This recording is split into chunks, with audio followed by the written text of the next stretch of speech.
So my background is one of leadership in the communities sector, and I would like to offer those skills, I guess, to the community of Clarence and to the electorate of Clarence, because what we need right now is very strong leadership to get us out of what is, in many ways a bit of a critical situation that we find ourselves in.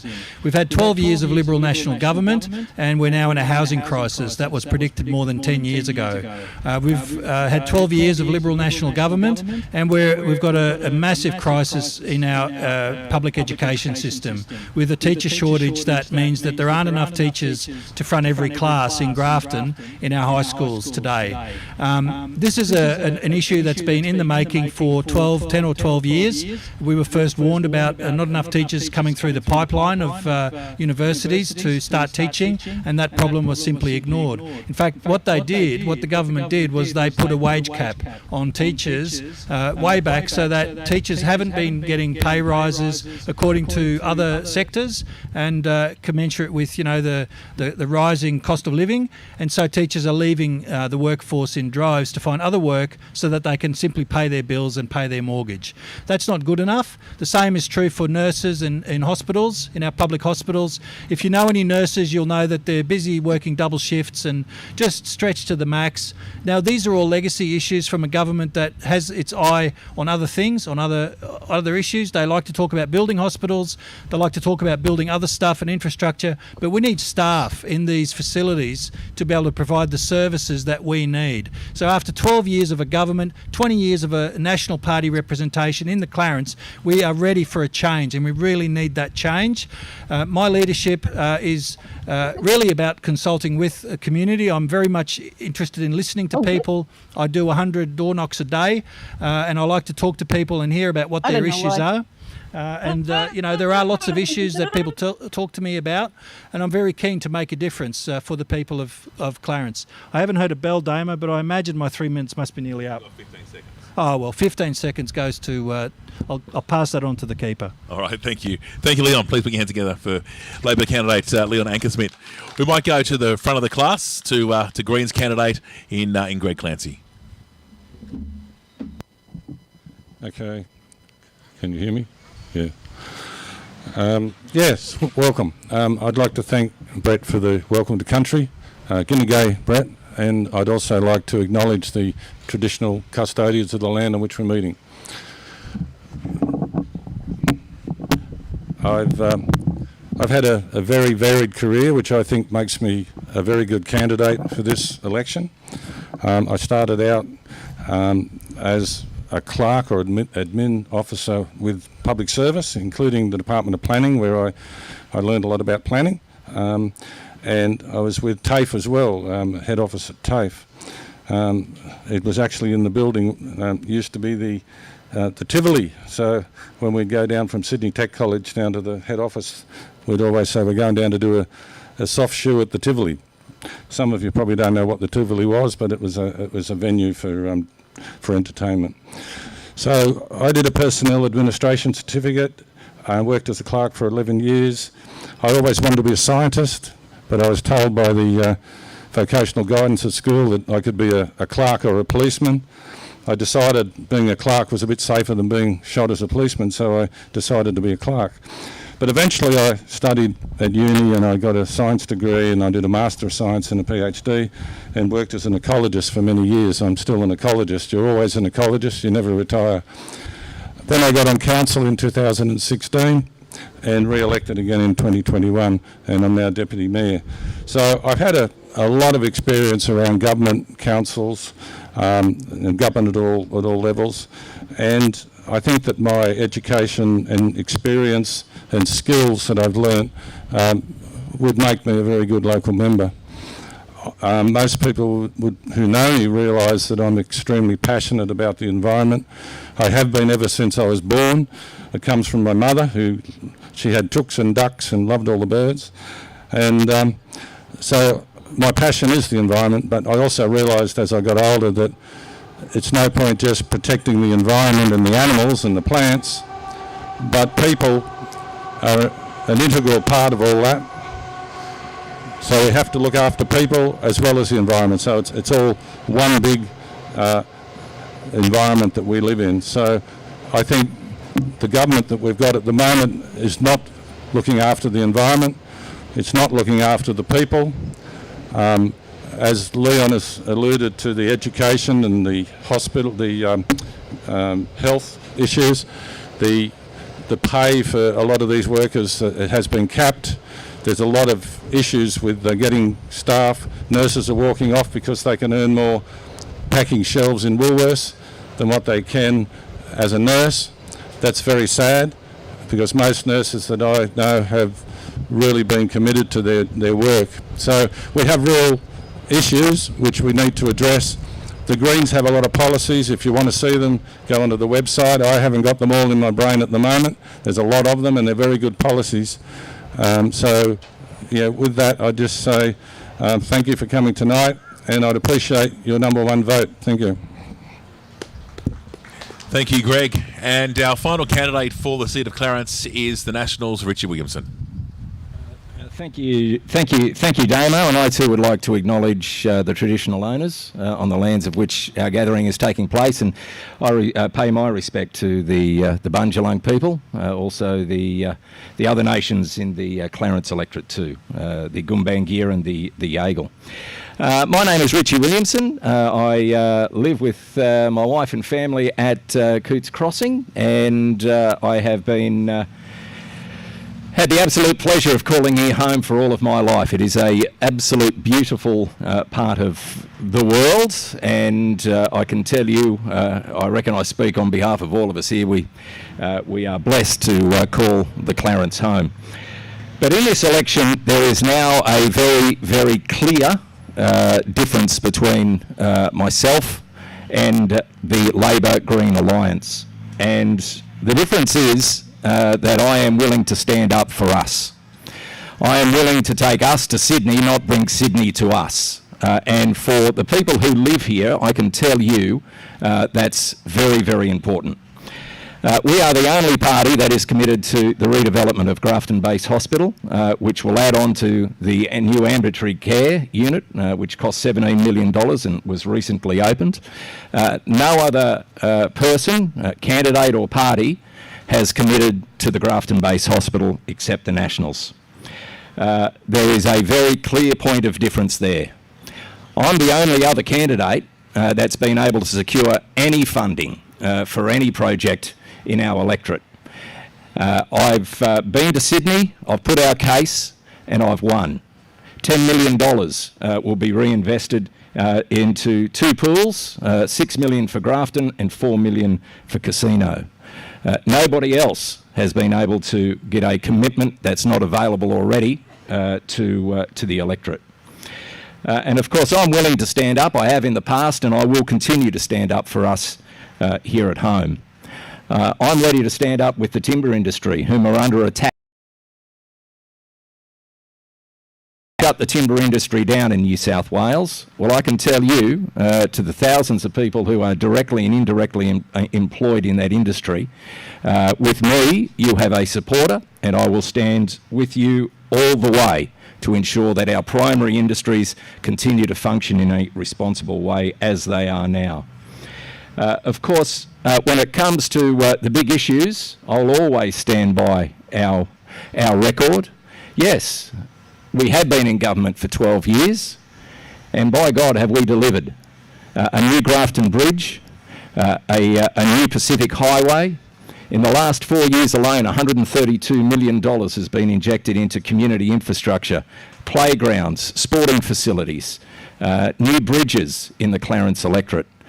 Quite frankly, I'm glad to have our last 12 years stack up against the 16 years in the wilderness where we got nothing under a Labor government. In fact, we were promised a new Grafton Bridge in 2003. It was an ironclad guarantee that was quickly taken away. So in this election, there is a very, very clear choice. There is a party that is putting 100% into winning this election. I have two offices open. I don't think anyone else has opened an office to tell that we are serious about this election. We are advertising on television, on radio, in the newspapers, because our story is a good one. Our story is something that we want to tell. We invest in regional New South Wales, and we will continue to invest in areas like the Clarence in government should the people of New South Wales return the coalition on the 25th of March. I seek your number one vote. Thank you, Richie. Richard Williamson, national candidate for the seat of Clarence. Folks, tonight is all about the voters of Clarence. We want to give you who are here tonight a voice. We want you to be able to ask the questions. We also have some people watching us through the clarencemedia.com.au website, and those people, we say a good evening to you, and please send your questions through, and they'll be able to come through to me here on the computer, and I'll be able to ask those to the candidates that are here, and also to Deb Novak. Deb's just advised that she's had to go and serve, so she'll come back and join us in a matter of moments. I thought we might just start first of all, a couple of things that Richie has pointed out, and I'd like to ask my first question to Leon. And I suppose the biggest issue in the seat of Clarence, especially for Grafton, is the hospital. We know at the last election, our current member, Chris Galaptis, promised us a hospital and said it was going to be at least started in this term of government. Haven't seen the soil turned, but we've got $1 million there ready for the master plan. Leon, first of all, to you, Labor. Where's the commitment from Labor for a new Grafton hospital? Yeah, thanks, Damo. And it is good to see the Nationals bringing some money to the Clarence, isn't it? There must be an election coming. What do you reckon? They're just bringing bucket loads and barrels of money, and ministers coming every other day. It's great to see. It'd be great to see it for the rest of that 12 years, but never mind. We'll take what we can. As far as the Grafton Hospital is concerned, what we need is an approach that doesn't focus on big promises that extend into the never, because we never know when we're going to get that $263.8 million. It's a very precise sum of money, by the way, $263.8 million based on figures that were done back in 2015 without any planning, but we know exactly the amount that they're going to give us. This is all just, it's electioneering. And we had it 4 years ago, and now we're hearing it again. The thing that Labor is going to do is follow the planning process that is actually set down, and if you want to see it, it's in a flyer that was circulated by Chris Galaptis himself, and it says the first step in planning for a new hospital is to complete a clinical services plan, because a clinical services plan tells you exactly what is going to be needed both now and into the future based on population data, demographics, health needs, trends and forecasts for the next years and decades, because a hospital is meant to, last for 20 or 30 years, I guess. And so you need to have all that planning in place so you know exactly what you're going to need. How many beds in a geriatric unit? How many beds in a surgical unit? How many theatres, etc. We don't have any of that yet, and yet we keep getting promises about a new hospital. So it's a little bit back to front from the Nationals, which is the exact reason why we haven't seen the soil turned, and it's the exact reason why we still don't have a hospital. Labor will follow an approach that is planned and methodical, and when Grafton is ready for a new hospital and we know exactly what we need, that's when the funding will be allocated, and that's when the build will commence. All right, thank you, Leon. Nikki, you're an independent. Do you feel confident as an independent going into Macquarie Street, should you be elected on the 25th, to hold whoever the government is of the day account for a new or a refurbished Grafton-based hospital? Has anybody heard of pork barrelling? Yeah?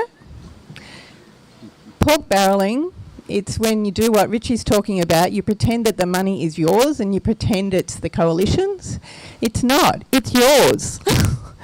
My background is in equitable distribution of resources. It's not about, in fact, there's a great video floating around YouTube. You can have a look at it. It's John Barilaro talking about pork barrelling. I don't think he knew that there was a recording going, because it is disgusting. And it's about exactly this. It's about pretending that people are doing something for us when they are using our money and creating an inequitable situation, and you've seen a lot of it from the coalition. And I used to support the coalition very, very strongly. And I used to support the National Party very, very strongly. But I am disgusted about the way they are influenced by lobby groups and the way they use pork barrelling to win elections. So yes, I'll be having my say, and I will be speaking for you, not for a party, for you. Thank you, Nikki. I'll give the right to reply to Richie, and I suppose a question coming from those two statements. The $263 million that was promised by Chris Galaptis before the last state election. At the same time, the former Deputy Premier, John Barilaro, promised $20 million. And to date, and I think listeners to my breakfast program will know, I've questioned nearly every minister possible about where that $20 million is. Will we get a new hospital? Yep, absolutely, absolutely we will get a new hospital under the coalition. And I can tell you why, because we are focused on the regions. Leon, on your show, you know, it's in their DNA, Labor are spending money in Western Sydney, $1 billion was the quote, because that's where the population growth is. You know, they can't see past Newcastle. We will deliver a brand new redeveloped Grafton-based hospital. Now, will it cost more than $264 million? Yeah, probably. And it will be my job if I'm elected on Saturday week to get that out of the government. And we will. And I tell you why we will. We're the only party that's got a regional health minister. The Labor Party don't. And when you've got a seat at the table, I can tell you, we will deliver. Just like I've delivered the $10 million for the two pools. And yet I've heard the term pork barrelling before. Well, which project do you want to send back? What project don't you want the money for? You know, it's easy to say it's pork barrelling. Well, how about its strong representation? Because that's what we do in the Nats. We stand up for our regions. We don't give a hoot about Western Sydney, to be frank. Just as Chris Minns doesn't understand the regions, he doesn't give a hoot about us. So, you know, there is, Damo, a very clear choice here. You have a candidate and a party that gets the regions, invests in the regions, will deliver a Grafton-based hospital. And I can tell you that we are the only party. I mean, Leon can use all the fancy words he likes, but when it boils down to it, he has not got a commitment from the Labor Party to Grafton-based hospital. And that is the fact. We have, and we will deliver. All right, thank you, Richie. We'll move on to Greens candidate Greg Clancy. I know, Greg, that you invited an upper house member of the Greens to Grafton who met with some of the staff at the Grafton-based hospital and also spoke to myself on the radio. Where do the Greens stand on this, and can the Greens make a difference? Well, certainly the Greens can make a difference, because if I'm in the lower house and Amanda Conn, who you met, and she actually met with representatives of the Nurses and Midwives Association and also 4 members of the Grafton Community Hospital Committee, and she is almost certainly going to be in the upper house, and she will be the Greens spokesperson on health. She listened, and whatever is a reasonable outcome for Grafton in terms of the hospital, she will lobby for that, and the Greens could well be hold the balance of power after March 25. We may well have a lot more power than what people might think. So that's what I can promise is, as the local member, I would certainly be lobbying. But I would also like to know if we get a brand new hospital like some of the areas around New South Wales have got, that also the equipment will be there and that the staff will be there, because there are real issues with staffing in the hospitals at the moment. So it's no point having a massive, big, shiny new hospital if there's no staff or not enough staff. So we need to look at it in a holistic way. Certainly, in terms of a broad approach, I support, and I'm sure Amanda would support, the hospital being built, but we will lobby whichever government is in to make sure we get the best outcome for the local area. Thank you, Greg.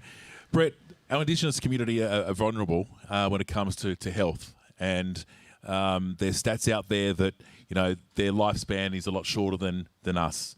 Can you give us a bit of your thoughts on the whole hospital situation? Oh, with pleasure on this one. They've already upgraded it. They've done work there, and they want to build a new one. Waste money on a new building, new spot. Well, where's the mental health coming into this? For young, old, and you know, we've got a lot of issues with people having issues, and no one seems to give a shit about it. I'm actually really worried because there's no place, they call this headspace and all that, that's not doing nothing for anyone. That's making their heads worse. You actually hear over this and that. You know what? Let's actually look after the people instead of talking about, let's build a hospital, let's spend money, let's get all this done. Anyone can get the money if they get up and stand up and bitch at them. So basically, I want to see more. There's staff that want to come up here to work in mental health in our hospital. We've got 11 to 16 walking the streets at night, screaming and hooting and hollering because no one's listening to them. They've got no one to talk to. I've got elders who have no resources, no access to health. We've got doctors, we've got medical services centres, but we need more. Aboriginals have a high iron intake. We lived off the land. We don't do people that well. We need people here that we can trust, rely, depend on. And that means getting people, and there are people out there that want to come here, it's just that, well, there's a funny word called no funding. I sat here on that day when the hospital people were here, you didn't notice, but I was here. I went and sat at the pub with them afterwards and listened to them. And they still felt like they weren't heard. It's depressing because they're in front line, they're copping all the shit, they're copping abuse, but they still smile and turn up every day. They're missing out on their own family, their own kids growing up. Did you think of that? No. They're busting their ass for us. And yet they go through the hell and they want more. They really do. And there's people out there that could come up here. We don't have to do much, but just put effort in and talk for the people. We need to look after our communities. We need to put a lot more into them because, what, we're going to sit back and go, oh, new buildings, everything's all new, funding here, funding there, but they've had to never ever listen to the people over where or what we want to do. They put it in and say, yeah, we did this. But really, all they've done is what they've wanted and make it look good. And I'm over that. I'm sick of the bullshit. I want the truth, and I want people to actually get what they want. I want our health, our lives, this community's, the Clarence Valley. We need to be looked after because you know why? We're bush people. We're not metropolitan. We're not overseas. We're Australians. We love this place, and it's different to what they are. And I'll be truthful. All this money thrown around, there's so much that should be done, and you're all talking about, well, I can do this and I can do that. I want it done. I want this for the people. And if you want it, I'm definitely not going to stop and sit there and not do it. I'm going to stand up and keep going until I get it. I have nothing else to do except speak what you want. That's why I'm so proud to be a Graftonian, an Aboriginal Graftonian. Thank you, Brett. Appreciate that. So I guess please put your hands together. I guess you could say health is going to be one of the big issues forward out on the 25th of March. I'm not sure, Deb, are you with us? She's probably cooking dessert. We'll come back to that one. So obviously health is going to be, one of the big issues. Have we got anyone from the audience down here at the moment that would like to ask a health question? I can't sort of... Yep. We've got a gentleman down the back there. We'll just get a microphone down. He can come up to the microphone stand. That's okay. We'll just make sure that's turned on. And don't forget, you can submit your question online through clarencemedia.com.au. Might just get the co-driver to make sure that mic's turned on. If you could just state your name and just ask a precise question and who you'd like to have it answered John by. Meager. Can you hear me now? Thank you, John. Okay, thanks, Damo. And thanks for the mic, by the way. I can't hold those little handheld ones. I get the shakes on the subject of health. I've lived in regional New South Wales nearly my entire adult life. I love the Clarence. I think, and I agree with Richard, we are blessed to live here. It's magic. I've got koalas in my backyard. Who else gets that, It's magic. When I first moved here, you sort of look around and you go, what's different with this area than other areas I've lived in? You know, and being a teacher, like a lot of the people that have been here tonight, you get a bit curious. Yeah, I'm getting to the question, yeah. I noticed whenever I went to the supermarket, the 10-litre water containers were they were gone. They'd arrive at about 10 or 11 in the morning. 2, 3 o'clock in the afternoon, no more 10-litre water containers. Now, that's a bit weird, isn't it? You know, that's like half a row, all gone. So being curious, I looked into why. There's these things, I think they're called NTUs, that they measure turbidity. It's the amount of light that can go through water. Okay, and if you've got filtration, it's meant to be less than 1. Less than 1. At that time, Clarence Valley Council was running 20 plus, which they mentioned in their February 2023 business paper, Greg. Since that time, the health department's bringing it down lower and lower and lower, and it's currently at 3.5. And yes, I'm getting to the question, Richard. Okay. I want to know when the Clarence is getting proper filtration, just like every other town between Coffs Harbour and Tweed Heads. They've all got filtration, and I don't want to hear a whole lot of BS about cost, because we're already paying in the top 10 when it comes to costs for water cycle, and we don't have filtration. That's council management, and that's a whole different subject. I want filtration. The children of this valley deserve filtration. Our health deserves filtration. We've just had a huge boil alert out at Coots. According, again, to council business papers, Greg, we can expect a whole lot more because the level's now down to 3.5. Okay, thank you for your time. Thank you, John. All right, so we might get Richie to answer that question first of all.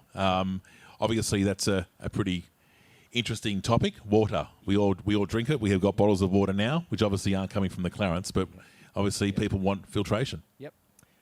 Well, the issue of the issue of filtration is obviously a matter for Clarence Valley Council, and 10 years or so ago, the council did look at filtration, and we did go to a public process about that, and the verdict was split. Back then, it would add $385 to your typical bill, and the council of the day measured up against the public health directive from with regards to water, and we complied at the time. Now, John is correct. Since then, the levels have come down dramatically, and it is at times when we don't comply that we have problems. But just by way of background too, we have a long-standing water sharing agreement with Coffs Harbour City Council, where water is then flowed, sent back to the Clarence in times of high turbidity. Now, the recent issue was that Coffs Harbour City Council turned the tap off and refused to send the water back. Now, for whatever reason, that's for them. But that's why we had level 4 water restrictions, is because the long-standing agreement that both councils are signatories to, for whatever reason, was thrown out the door. Now, that's not right. But getting directly to the question of when, well, that's a matter of for Clarence Valley Council, and I do acknowledge that they're going through a process now. And can I say that under the Nationals and Liberals in government, there is a pot of money in Restart New South Wales that is available for the council to apply for, which will be then committed to the project. To date, there has not been a request for those funds, and my issue is that under the Labor policy, the $1 billion in Restart New South Wales is redirected to the Green Energy Corporation that the Labor Party has going to the electorate to say that they are going to build the Green Energy Corporation, and that $1 billion, which is 99% set aside for regional New South Wales, is being redirected to Sydney. That's what I said. There is a clear choice here because the funds that would be available for filtration in Restart New South Wales will evaporate, pardon the pun. So there is a very clear choice, but to get cut to the chase, under the current arrangements, if there is a request for funding and a plan that's approved by Clarence Valley Council, there is funding available from the state. Thank you, Richie. I would just remind our candidates we've got 2 minutes per answer, but that's okay. Yeah, no dramas. Obviously, Greg Clancy's a current councillor, but Greg, you'd obviously be aware of what's happening within council to get a filtration plan. Yeah, look, the wheels are turning. In the past, as Richie said, I don't disagree with anything Richie said in relation to this, other than necessarily the argument about who's going to fund it and all that, not the political side, but the actual facts are that in the past it was going to cost a lot of money for the ratepayers to have a filtration plant, and the water was meeting the requirements, but it doesn't meet the requirements now, or is getting close to not meeting them. And so the filtration plant, the works, these sorts of things are not planned and built overnight. As a councillor, I'm very frustrated to see how long things take, but unfortunately we have all these processes. But it is on track to be built. The funding, staff are looking at the possible funding, and if Richie's offering funding or if the Labor offers funding, that's great. But it is happening, and that's all I can say. I don't have any more of the technical details. I do know that it's being looked at, and it will be at the Rushforth Road reservoir area. So yes, you'll get your filtration. How much that will add to your rates, I don't know. We generally have a fairly healthy water fund, but we can't deplete that completely. So we'll just have to see how it pans out. But it is happening, and I would welcome funding from either of the major parties to get in, and as the local member I'd be lobbying either party, whoever's in, for that. All right, thank you, Greg. We appreciate that. We might go to Nikki. Obviously, being a macadamia farmer, you need water. Obviously, it comes from the sky when it rains, and sometimes too much. Your thoughts on a filtration plant? Sometimes not enough. The drought nearly sent us out of business. Can I just say these things first? Water is life.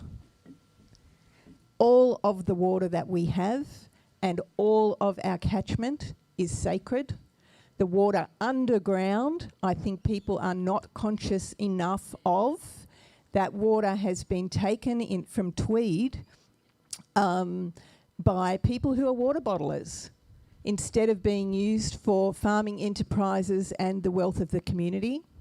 I've had this question about the water filtration before from someone at Harwood who is on level 4 water restrictions, and who said to me that they believed that the money was actually previously allocated to spend on the filtration system and that it was used for another purpose.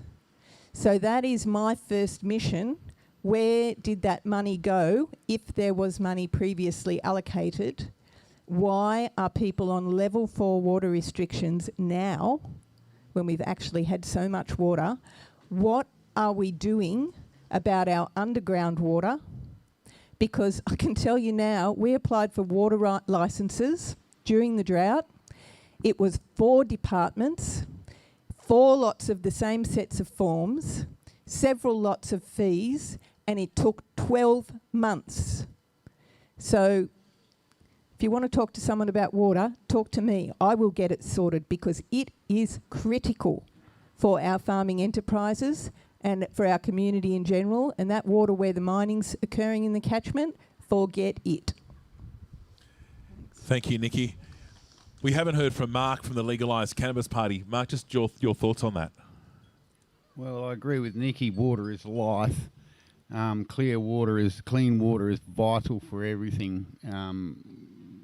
There won't be nothing survives without it. And knowing what I know, what I've heard Nikki say about the catchment and the water table as well, things like mines and leaching of chemicals and all that sort of stuff. I'm actually staying on the river at the moment, and it is pristine. The amount of life that's in the water, the amount of life that's around the water. it's got to be preserved, and to have clean water for everyone here will just improve health outcomes. You probably won't need the new hospital, all this sort of stuff. It just has to,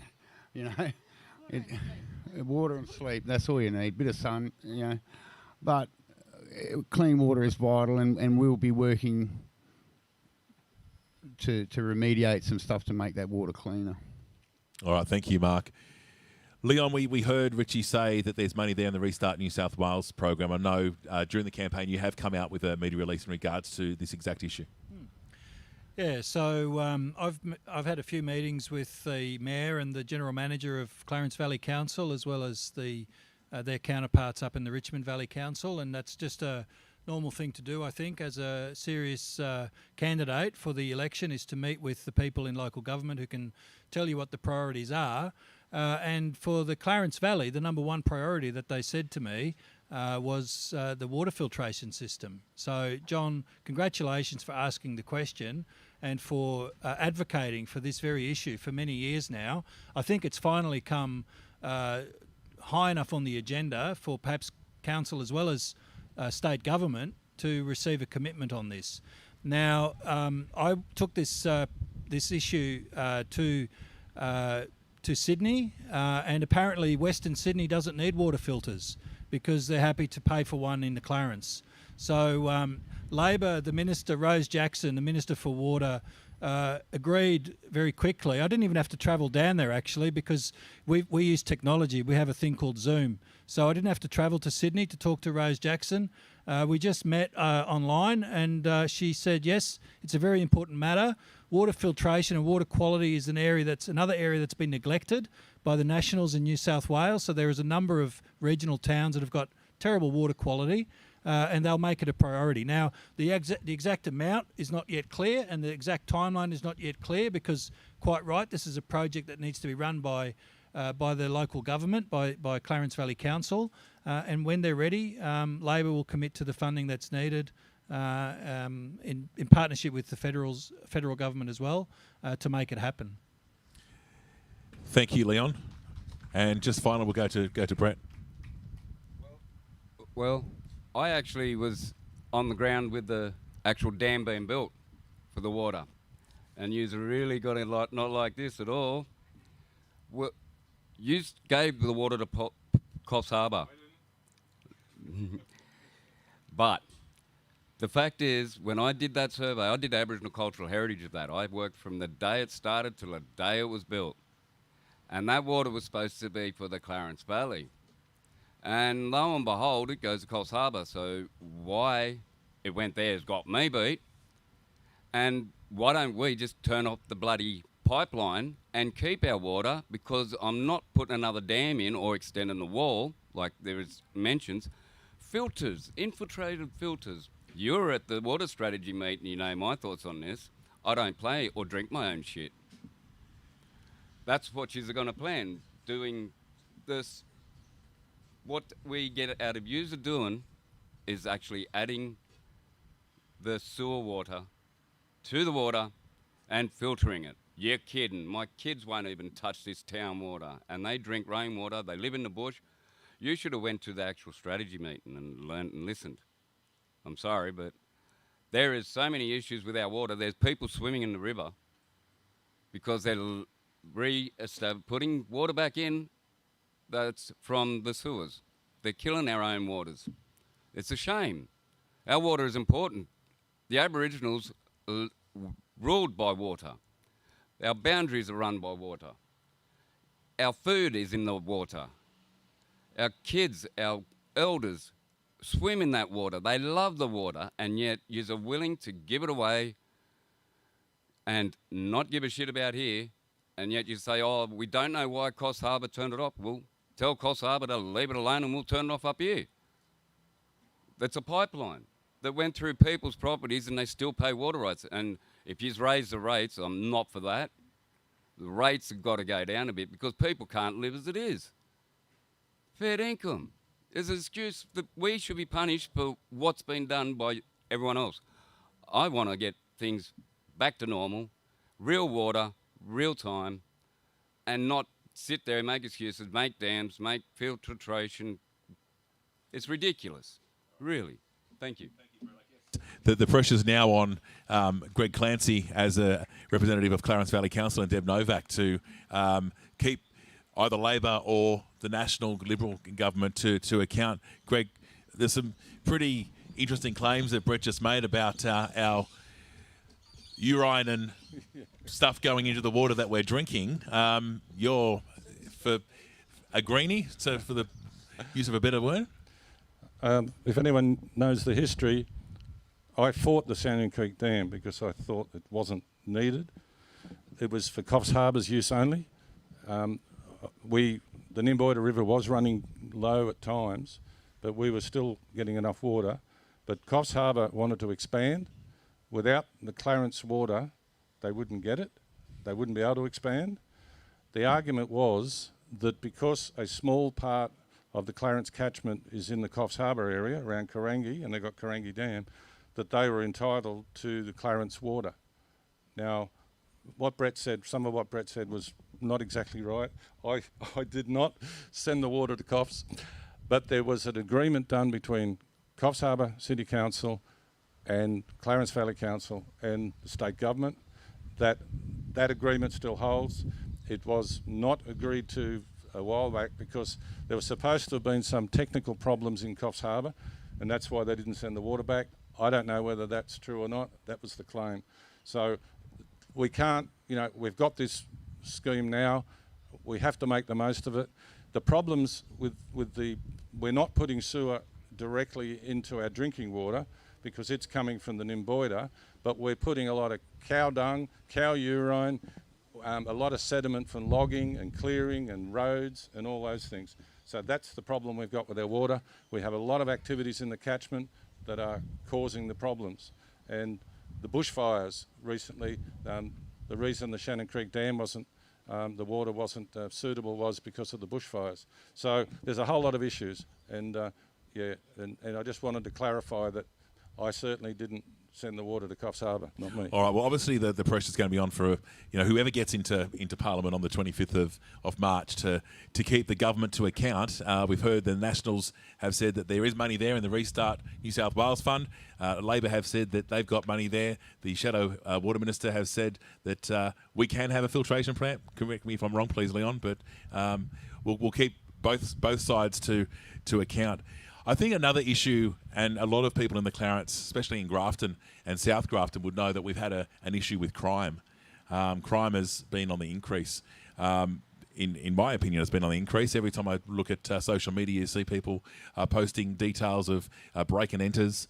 We had a car accident, which was pretty horrific, just the other week here in the centre of town at 8 a.m. in the morning. Leon, as a member the candidate for Labor, should Labor get in, what's the crime strategy for the seat of Clarence and in particular for Grafton? Are we going to get more police? At the moment, my understanding is that the police allocation for the Coffs Clarence is about right, about where it needs to be. I think it's a couple of positions short, but it's not a huge percentage of the numbers. I have heard also that there is a crime problem in South Grafton from some business owners, and of course on social media you read about it. And I think police is not the only response to crime. I think it is a very important response, and we certainly need to look at the policing levels and trust that the local area command knows what they're doing when it comes to allocating staff and rostering and making sure that the right people are on the beat at the times when it's needed. But there are other measures that need to also be put in place, and this is where I think Clarence and perhaps Grafton in particular has, I think, missed out over the years on the kinds of services that promote well-being in a more general sense, the kinds of services that reduce pressures in households that lead to things like violence and that lead to youth crime. And so there's a whole sort of range of causal factors that we can address through service provisions. And when I look at South Grafton in particular, I see a part of a town that, to my looking at, and as a community services worker for many years, it looks to me like there are more services needed there than what's currently being provided. So I wouldn't say that policing is my first response. I think it's an important response, but from the understanding that the police levels are about right, I would say we need to start looking at some other factors and some other ways that we can start to reduce crime. And that includes positive and proactive services that engage people, engage the community, build community well-being, and surprisingly, these things do work. Thank you, Leon. It certainly is an issue, and we've heard it from our current state member. The crime is going down. Richie, I just want to come straight to you. You'd remember back in the 80s, especially where I was from in Sydney, Neighbourhood Watch was always a great way for neighbours in their street to talk to each other, to help each other out, and try and prevent crime. If the police numbers aren't an issue, if we've got enough police in the Clarence area, what's the strategy for crime prevention? Can we get Neighbourhood Watch back up and running? Well, I think it is in some areas, and I think it's also online. I think it's called Is it called iWatch? From memory, I think it's. Did anyone help me out here? Don't know. I think it's called iWatch, and I'm 99% certain that that still exists, and there are some neighbourhood watch schemes that are very successful. And Leon's right. We're about where it is operationally required for coppers in the Clarence electorate. Maybe a couple operationally down due to some leave or some sick leave, I believe. But we have 41 new police on the beat in the Clarence electorate since the last election. That was a deal brokered between the Police Association. Tony King is a local police officer here who is president of the association, and Chris Galaptis, to his credit, played a big role in those 1,500 new positions. And it does need to be a multi-focused approach. But the judiciary plays a role in this too, and let's not kid ourselves. The judiciary, I believe, the bail laws need to be strengthened. So there is some form of acknowledgement of the crime through the courts. So there's not just one single issue that is going to stop crime, and I think. From what I can see around the place, there is a slight increase in crime, albeit I think that over COVID there was no crime, so we may have got used to that. But there is certainly appears to be on the surface an increase of crime or antisocial behaviour, and there's no one single silver bullet to fix that. But the police numbers are about where they need to be. I don't disagree with what Leon's saying about prevention is always better than cure, but the courts play a role in this too. Okay, we've got Deb back online from down in the Lower Clarence, down at Harwood. Deb, people have told me through calling the radio station on numerous times that they've tried to contact the local police station, so at least that way there's numbers that are being recorded, but the phones go unanswered. What can we as a community do to prevent crime? Can you hear me okay? Yeah, we can hear you loud and clear. Can you hear me? Oh, perfect. Okay, awesome.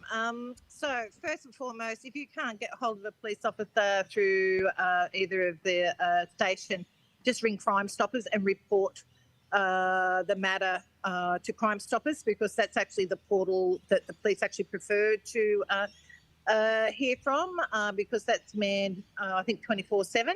And the other thing too is, and look, no, I didn't hear what Leon said, but, on the back of what Richie has said, having, there's all sorts of crime. So there's domestic violence, there's, crime when we've got opportunity crime where people on holidays have got kids roaming the streets all hours of the night. That was a major issue and continues to be a major issue in Yamba every Christmas holidays. And basically what it boils down to is people who are letting out their places for holidays are not taking control of the tenants in there. So the real estate agents really need to step up and support community so that they can actually record matters against these people if they get complaints. So again, it boils down to the vigilance of the community. being that extra third eye for the community. So, we've all got our phones now. We can take photographs, so we can take GPS locations. The more information and details we can give a police officer, the better chances of action being happened. And, and on a personal note, I had my car stolen 13 years ago. And not that long ago, I did get a call from the police. They did catch the people at the time, but there's one person in that car that's fingerprints were taken, but they didn't have anybody on the police saying they'd actually caught the fourth person who stole my car. So, it's never goes. It's just so important that community be involved in this conversation with the police to support them. Thank you, Deb. We'll go to Nikki, and then we'll sort of wrap up this topic. Nikki, I've seen on social media this afternoon that our great PCYC have a nighttime program for our youth in Grafton, but due to unforeseen circumstances, they've had to cancel that. Our young people are crying out for something to do in Grafton and South Grafton. Are we doing enough for them if we're not able to run nighttime programs at a centre that's had so much government funding and is charging kids to go in there and use the services? Okay. Do I get to comment on the other You one can that if we're you'd talking like, about? Sorry, I'll just go back to that and then I'll come to that one. But it's all part of the same question to me because it all connects into what Leon was saying. It's less about police numbers. It's less about policing. It's less about suppressing young people and controlling them, and much more about community wellbeing and support. I have worked in 9 correctional settings. I've worked at Broken Hill, Ivanhoe, Long Bay, both the correctional centres at Grafton, community corrections from Taree to Lismore, Balunda as well, which is up at Tabulum. I know people who are criminals. I work with them. That's what I do when I'm not in schools and when I'm not farming. As I said, I've got a broad base. The way that kids get into juvenile justice is through 4 things: poverty, disability, neglect, and trauma. There's a equivalent of a Royal Commission going on in Tasmania at the moment. I've spoken to the commissioner who's doing that on juvenile justice. He said, Nikki, they're in there because they're traumatised. That's true. I see it again and again and again. I see it because they're drug addicted also from an early age, like 5 years old, sitting in rooms with people who are smoking cannabis. And at 30 and 40 years of age, they're saying to me, I see this pretty girl walk past and I hear her say, I love you, but her lips aren't moving. Is that a thing? Yes, love, that's the thing. You're hearing voices. You need to talk to somebody about that. Okay? So that is actually a common theme, psychosis and schizophrenia and so on in correctional settings for people who've had long-term drug use, and that's affecting them out here. Shockingly, when I was in the induction here at the Clarence Correctional Centre, I asked about the technology in the correctional centre and whether they were able to stop the drugs getting in, because they must be able to, because that is one fantastic centre up there that John Holland and Northern Pathways have built. It is a fantastic centre. I'm not saying it's run well. Didn't say that. It's a fantastic facility. Excuse me. 9 correctional settings.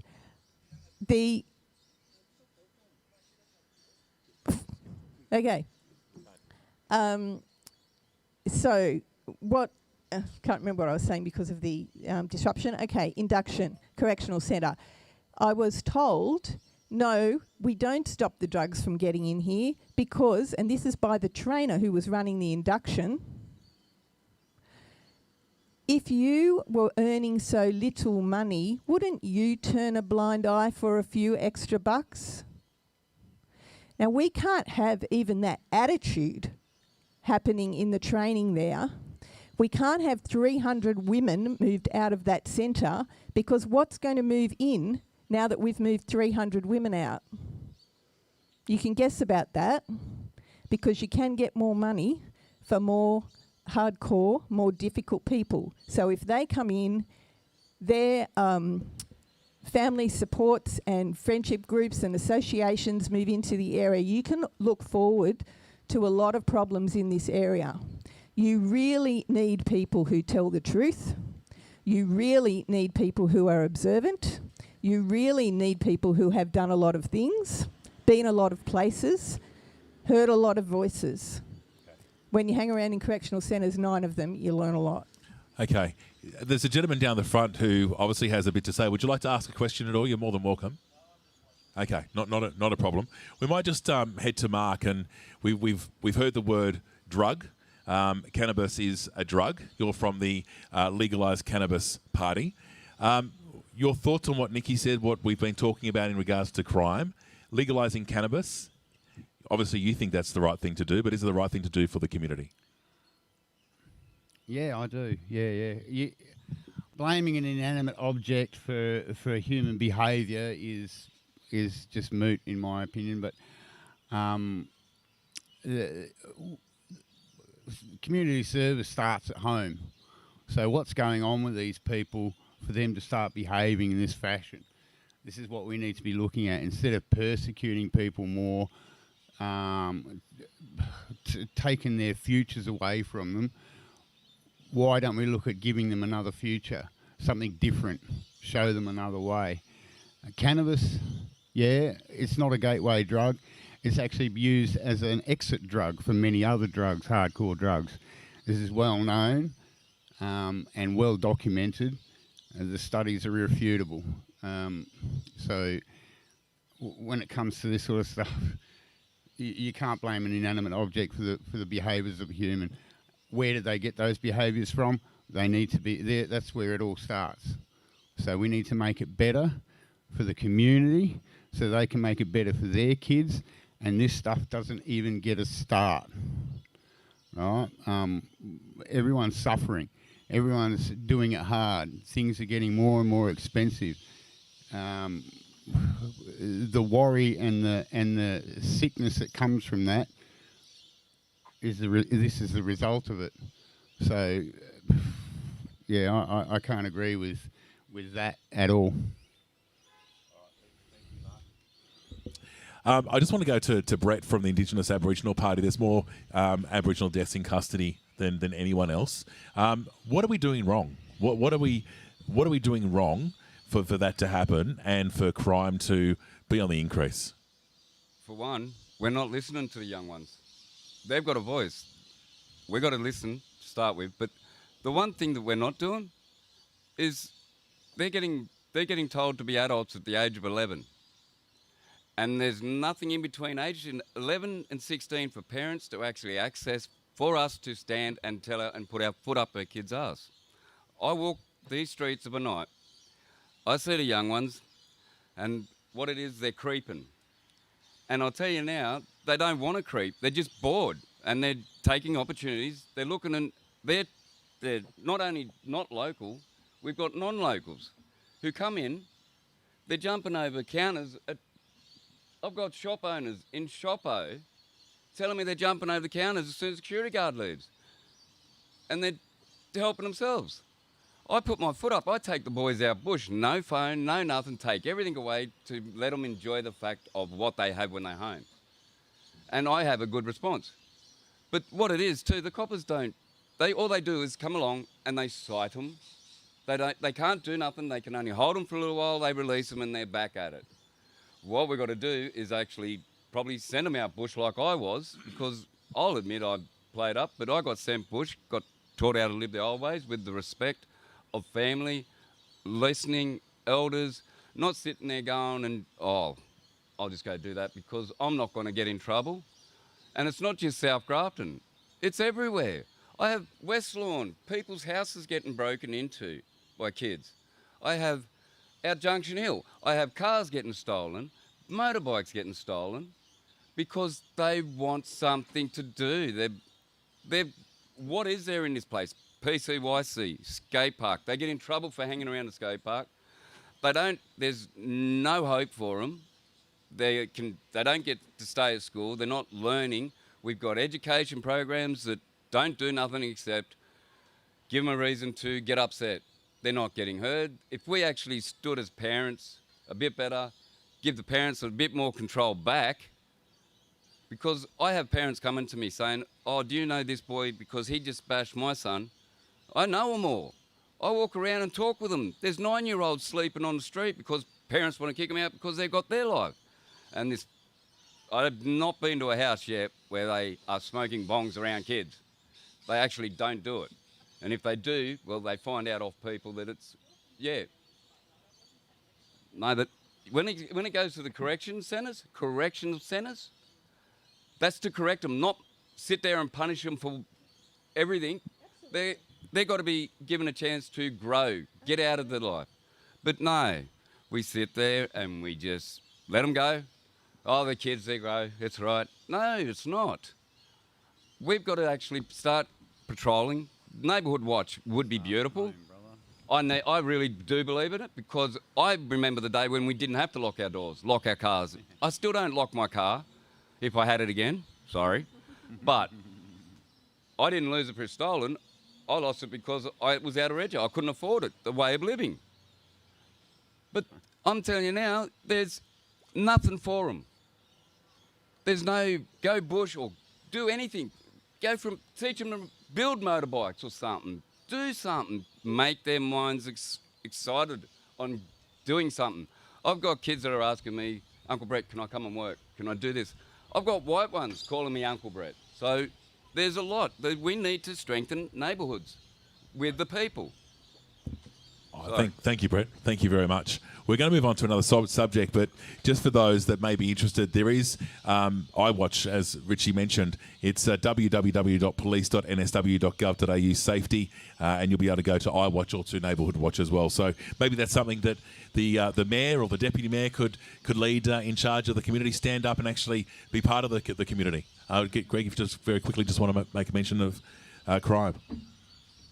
Yeah, look, I don't want to talk for long. There's been a lot said, but the Greens' approach is that to try to look at the root cause of the problems. And there's no doubt there are some people that are into crime, and it's just in their nature. They're professionals, but there are a lot of people that get into crime because of all the other problems that we've been talking about. And the Greens are very open to trying to deal with those issues. And we've got a bit of a police state at the moment too, because we're not allowed to protest anymore. You get arrested if you protest. And I've got a friend who's been banned from every state forest in New South Wales, and that's just not on as far as I'm concerned. So the police, generally they do a good job. I've got no problem with the police, but they shouldn't be called in at inappropriate times. There's often, and I think the courts, someone was saying the courts are too lenient. In some cases they might be, but I think if you can send someone who's gone to court into a program rather than into a jail or a juvenile justice centre, that might work a lot better. But obviously with some hardened criminals, you can't do that. I came to Grafton about 25 years ago and started working at 2GF and then on to FM 104.7. I'm pretty sure back then Grafton was a city. Come back 25 years later and we've lost that city status. Leon, should Labor become our government on the 25th of March, will Grafton get its city status back? Do we deserve it? I would like to see that. It's a bit of a left field question, I have to say, Damo, because it hasn't been really talked about during the campaign. But I do think that city status is good for a place like Grafton. I'd have to look at what would be required for that to be achieved. I haven't looked into it, so I prefer not to talk too much off the cuff, as it were. But I do think it would be good for a place like Grafton to get city status if that is achievable. Certainly should perhaps be an aim for the future. All right, I believe we've got a question from the audience. We'll get this lady to come forward. If you just state your name for us, that'd be fantastic. You can, yeah, that's fine. Just get you to switch it on.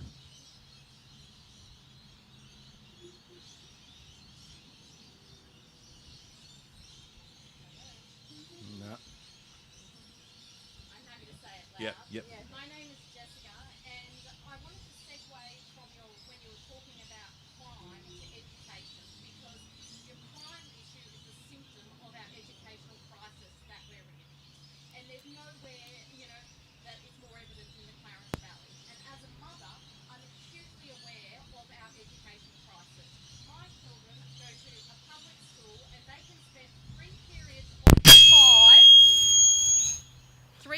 periods of the 5 without a teacher, in which case they're just herded like sheep into the basketball court and they're supervised. So in light of that, I would like to direct my question to the candidate of the National Party. Yep. I'd like you to articulate out what you think have been the failure points of your government over the past 12 years, and I'd like you to link back your policy explain how your policy is going to address those key failure points. Because if I look at, as a parent, if I look at the job that you've done with education, I'm going to give you a fail, and it's our children that are paying the price. Yep. Thanks for your question, Jess. And look, I'm also acutely aware of the issues that have risen most recently at South Grafton High School, and there is a problem there. No, it's not only South Grafton High School, but it's not all of them. But at the moment, it's particularly focused on South Grafton High School, and I believe there are some localised issues that the government, I believe, is aware of. And are working through with the department. But sure, there's also some shortages, not so much pronounced at Grafton High and also Maclean High School, but they are not particularly quarantined to the Clarence either, I have to say. I think it's more than that, and I think there are a number of reasons for it. But I can tell you, Jess, what we are committed to, and we are committed to ensuring that there are more teachers back in the classroom quicker. We are committed to 15,000 teachers in the education department by the end of this year, and we are well and truly underway to ensure that happens.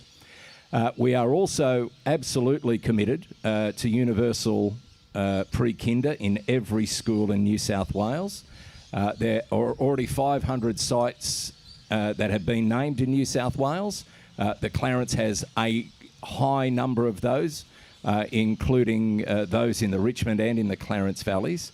Now, that program is a $5.8 billion program to get kids into early childhood education sooner.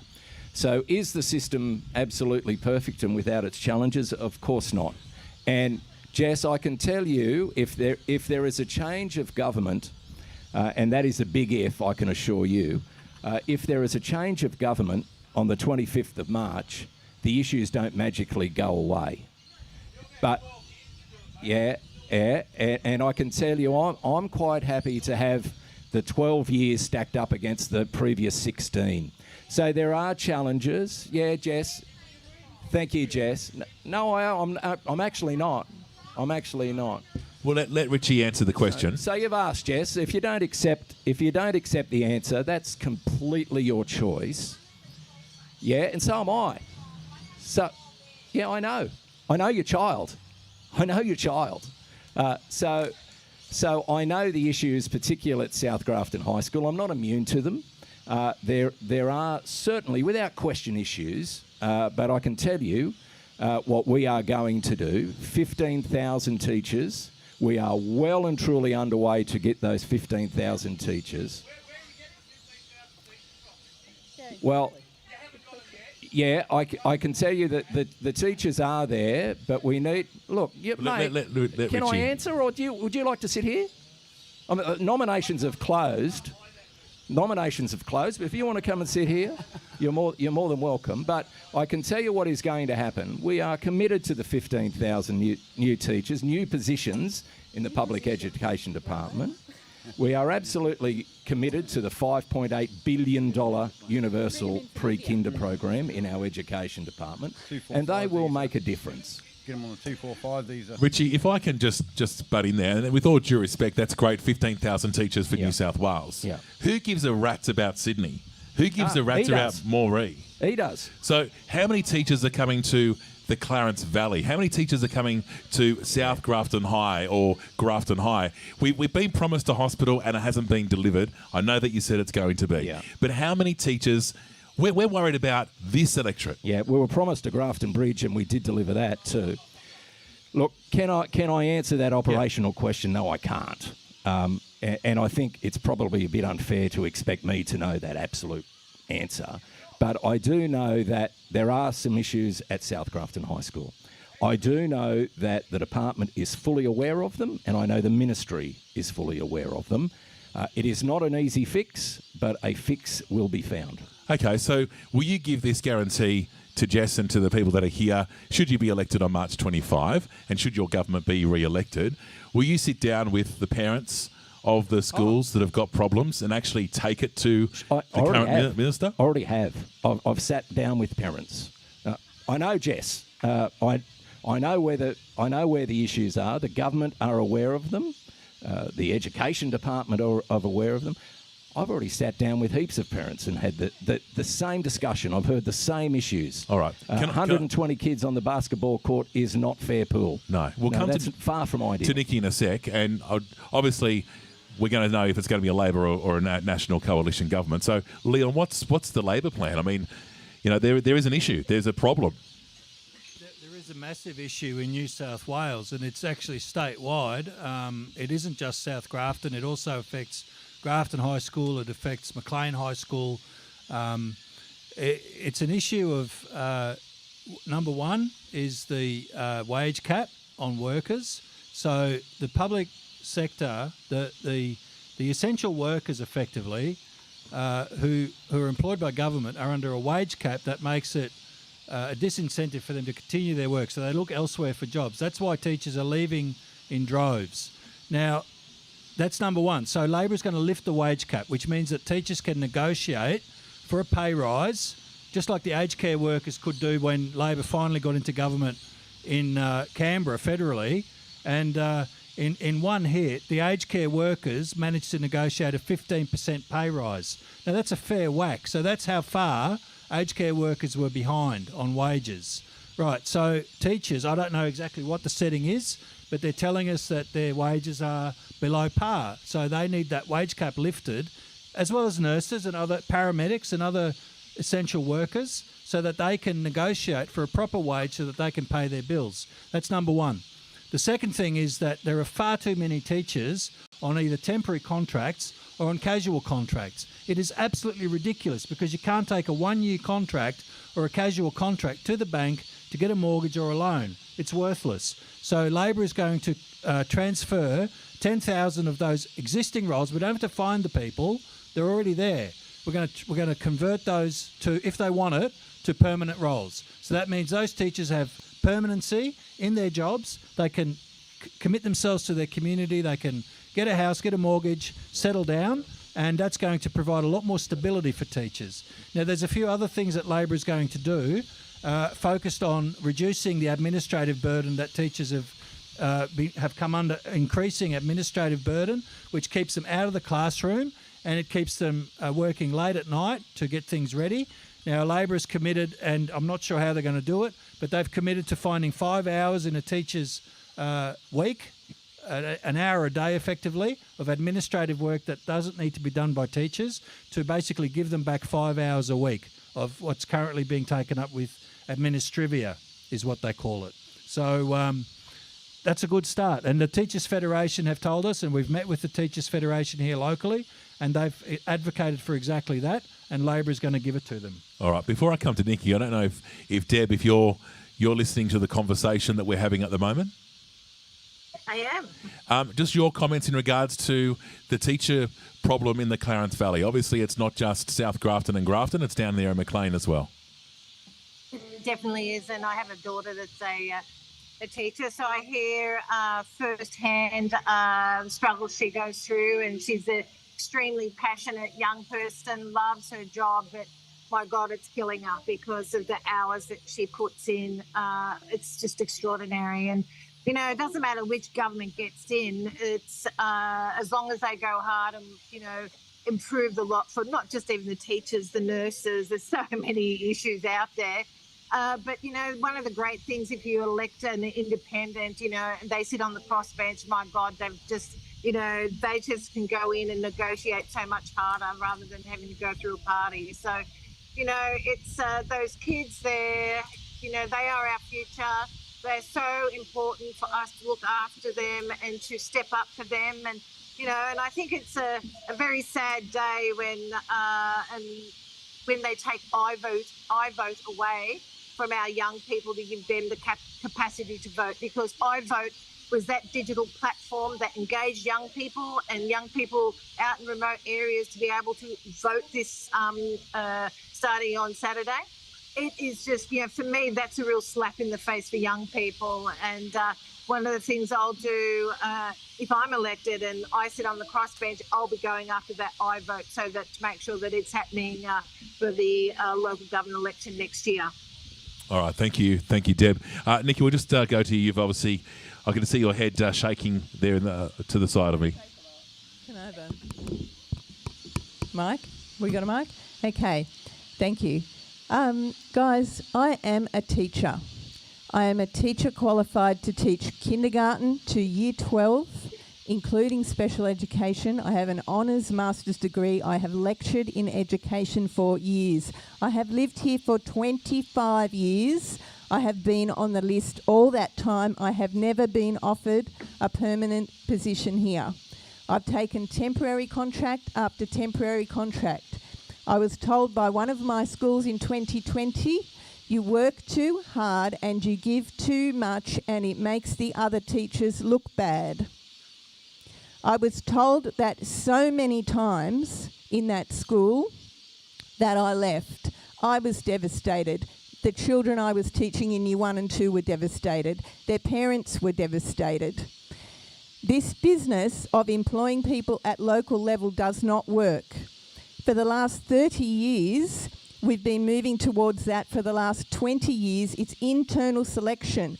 Bullying happens to teachers. Fantastic teachers get bullied out of schools. I've taught in some fantastic schools in this area. Grafton Primary School is one of them. Outstanding.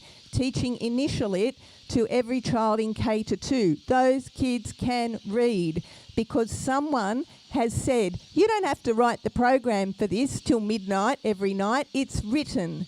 We've purchased it. You just have to learn the program, deliver it, the children will read. So a few things have happened there. Instead of telling the teachers to spend their night programming and their weekend programming and their whole life and being exhausted like Deb's daughter and my son and myself and every other teacher I know, the program is handed to you. You learn it, it's written by experts, you deliver it, there's training for it, it's fantastic, the kids learn to read. A lot of what goes wrong is that there is no permanency. People go from contract to contract to contract. I couldn't care less about the pay. I'd teach for free if I knew that I could come back to the same place year after year after year. I don't care about the costs, what they pay us. In fact, you get paid $450 a day for a casual rate, so it's actually not bad pay at all in the Clarence Valley. So your permanency, your curriculum materials, have a look at my website. On Monday you will get my brochure in the mail, or Tuesday, depending where you live. It will lead you to the website. The policies are on there. I've written it thoroughly about education, about permanency, about teachers on playground duty where they don't need to be because they don't have time to talk to their children, to talk to their parents, to talk to their colleagues. There are a whole lot of very simple things we can do right now to fix the problems that have been going on for the last 30 years. All right. Thank you very much, Nikki. I do have a question that's come through the website, clarencemedia.com.au, and I guess this could be to anyone. We might even start with you, Greg, because you haven't heard from you for a little while. Disability education and additional needs with the Valley and the Valley growth that we've got at the moment.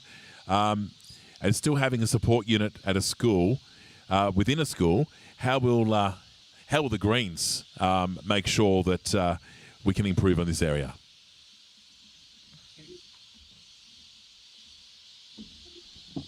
It's not an area that I've got specific knowledge in, but as the balance of power is likely to be with the Greens, we actually have politicians who have these portfolios, just like other arms of government, and so we would, I would certainly be going to the relevant upper house or lower house person who has that responsibility.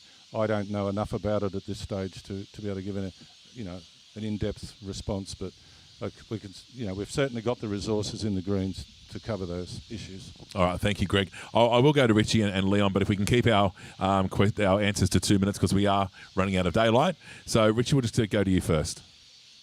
Damo, sorry, I couldn't hear the question. You couldn't hear the question? No. Okay. All right. Let me go back to the question.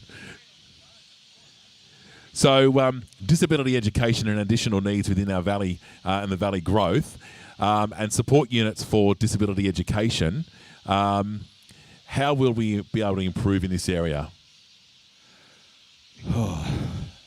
Look, that's a tough question. And do I know the ins and outs of disability services in schools? The answer, I'm going to be truthful, look, no, I don't. But look, if there are schemes or improvements to be made, I like everyone else, keen to hear from them, and I'll advocate for them if there is. But teachers do a wonderful job, and their work is valued by the community, and those in the special education departments are very special people. Indeed. Leon, did you hear that question in regard to the disability? Yeah. Is that right? Yeah. Look, I can only really answer from my own personal experience. I'm not sure what Labor, if there is a policy platform on this that I haven't looked at.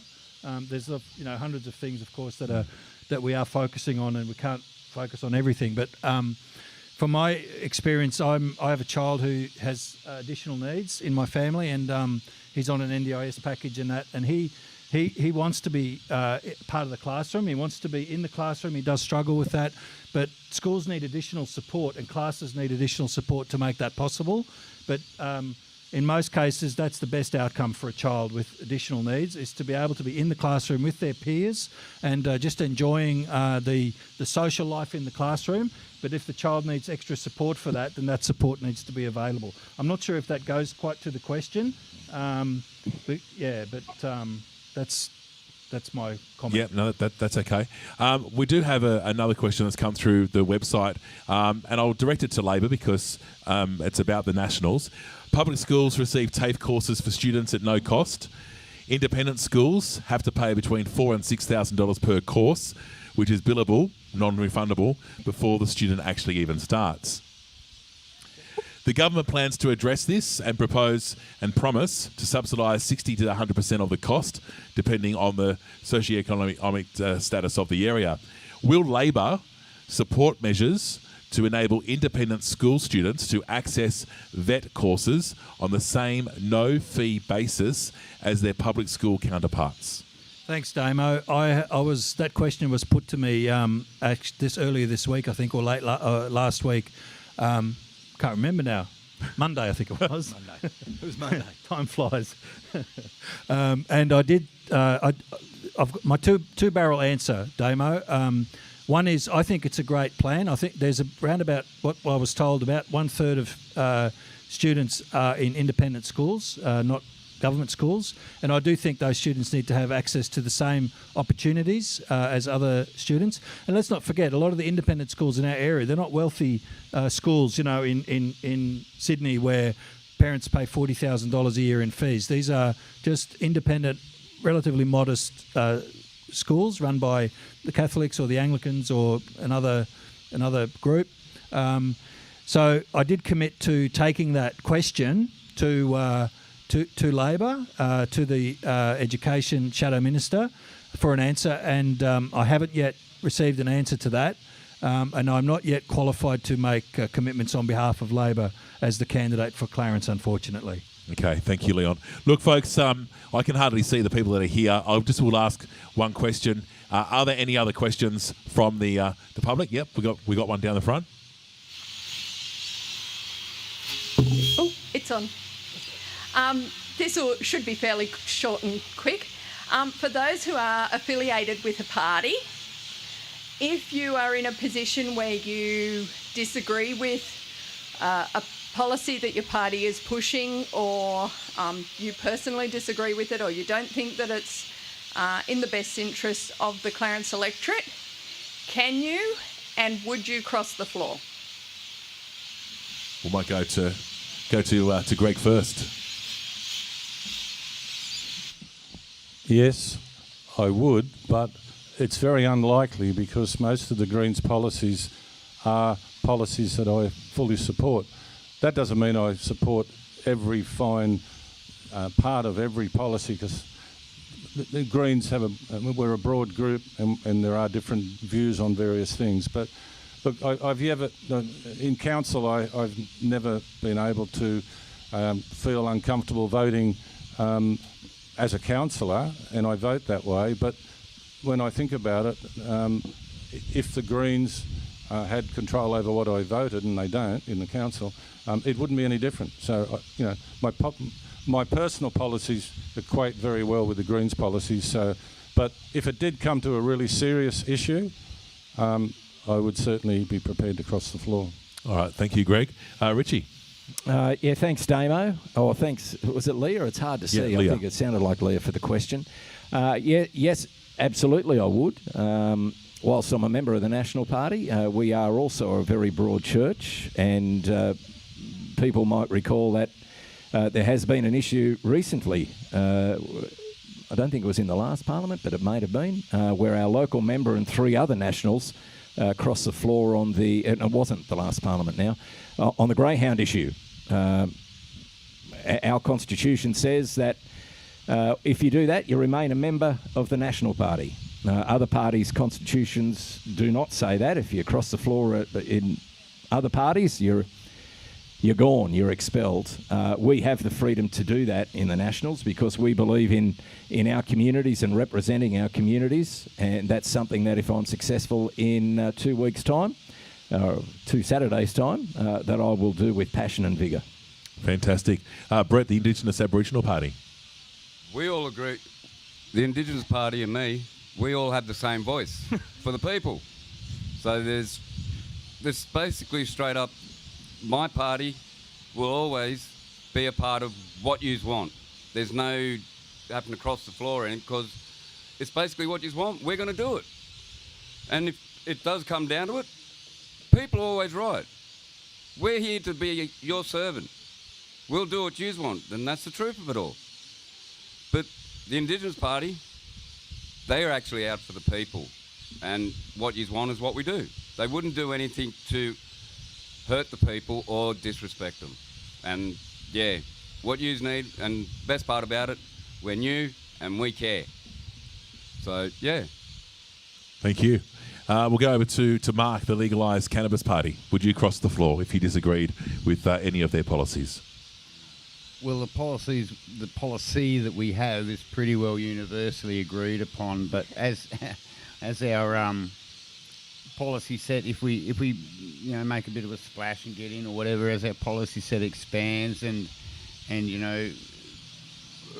we get approvals from the party leaders to go with things, or they start telling us what we can and can't do.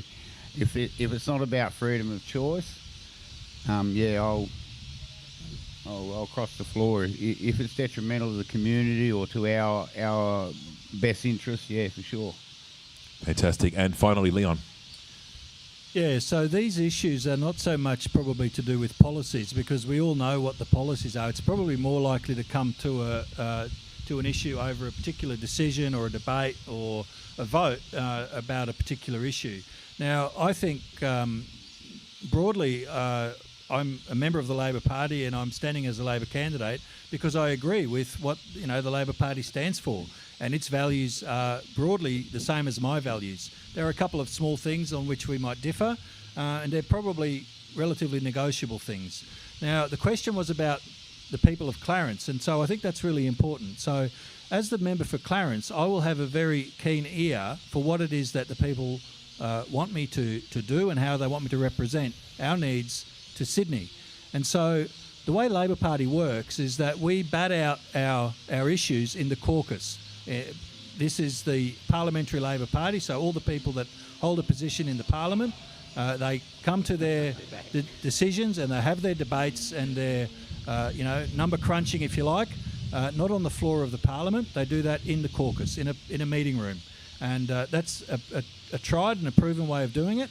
And then they present a unified response on the floor of Parliament, and that's how it works. And I can't think of too many situations where I would feel uncomfortable with that.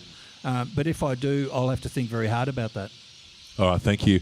Ladies and gentlemen, we've come to the conclusion of our evening. It has become quite dark, and I know some of our candidates have other commitments. So I'd just like to, first of all, acknowledge George Keller from the Sustainable Australia Party. I failed to do that at the start. He was an apology tonight, so we thank him for getting back to us. But to Deb Novak, who's still with us down there in Harwood, also to Brett, to Nikki, to Mark, to Greg, to Leon, to Richie. Thank you to all of you for coming out tonight. We really do appreciate your extended time. Hopefully our audience here down at Market Square has been able to get some insight into where everyone stands and what they stand for, and those watching us at home. Also like to acknowledge Studio 31 Music, Grafton Hire, Pizza and Ribs on the Run, Buckley's Music, and of course our partners in Clarence Media. Thank you so much to everyone. Thank you everyone who's still down here at dark. We appreciate it. Ladies and gentlemen, the candidates, best of luck on March 25. From all of us down here at Market Square, good night and thanks for watching. Thanks, Damo. Thanks, Damo. Thank you. Champion. Thank you, everyone. Very good. Well done, mate.